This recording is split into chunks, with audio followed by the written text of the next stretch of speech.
Part number 1910, Occupational Safety and Health Standards, Subpart E, Means of Egress.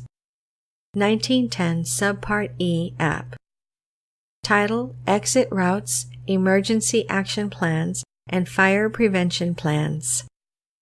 This appendix serves as a non-mandatory guideline to assist employers in complying with the appropriate requirements of Subpart E. 1910.38 Employee Emergency Plans. Emergency Action Plan Elements. The Emergency Action Plan should address emergencies that the employer may reasonably expect in the workplace. Examples are fire, toxic chemical releases, hurricanes, tornadoes, blizzards, floods, and others. The elements of the Emergency Action Plan presented in paragraph 1910.38c can be supplemented by the following to more effectively achieve employee safety and health in an emergency.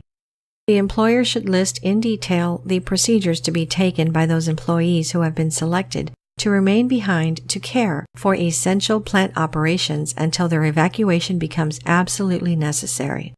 Essential plant operations may include the monitoring of plant power supplies, water supplies, and other essential services, which cannot be shut down for every emergency alarm. Essential plant operations may also include chemical or manufacturing processes, which must be shut down in stages or steps, where certain employees must be present to assure that safe shutdown procedures are completed. The use of floor plans or workplace maps which clearly show the emergency escape routes should be included in the Emergency Action Plan. Color coding will aid employees in determining their route assignments. The employer should also develop and explain in detail what rescue and medical first aid duties are to be performed and by whom. All employees are to be told what actions they are to take in these emergency situations that the employer anticipates may occur in the workplace. Emergency evacuation. At the time of an emergency, employees should know what type of evacuation is necessary and what their role is in carrying out the plan. In some cases where the emergency is very grave, total and immediate evacuation of all employees is necessary. In other emergencies, a partial evacuation of non-essential employees with a delayed evacuation of others may be necessary for continued plant operation.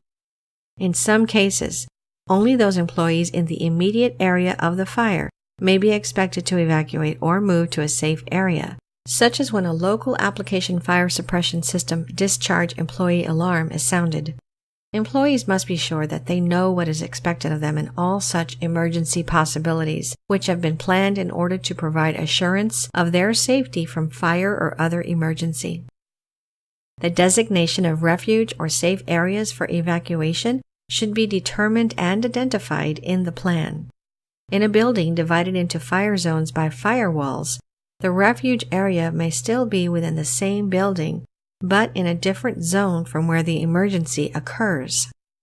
Exterior refuge or safe areas may include parking lots, open fields, or streets which are located away from the site of the emergency and which provide sufficient space to accommodate the employees. Employees should be instructed to move away from the exit discharge doors of the building and to avoid congregating close to the building where they may hamper emergency operations. Emergency Action Plan Training. The employer should assure that an adequate number of employees are available at all times during working hours to act as evacuation wardens so that employees can be swiftly moved from the danger location to the safe areas. Generally, one warden for each 20 employees in the workplace should be able to provide adequate guidance and instruction at the time of a fire emergency.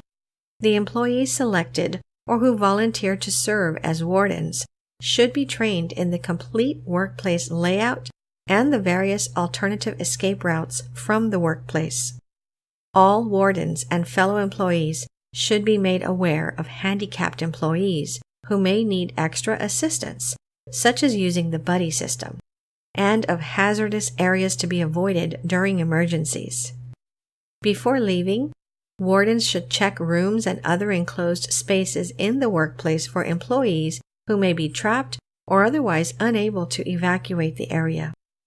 After the desired degree of evacuation is completed, the wardens should be able to account for or otherwise verify that all employees are in the safe areas. In buildings with several places of employment, employers are encouraged to coordinate their plans with the other employers in the building.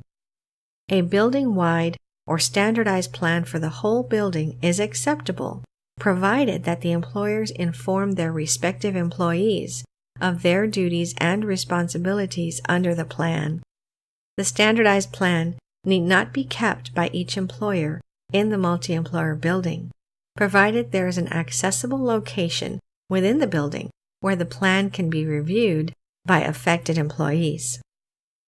When multi-employer building-wide plans are not feasible, employers should coordinate their plans with the other employers within the building to assure that conflicts and confusion are avoided during times of emergencies.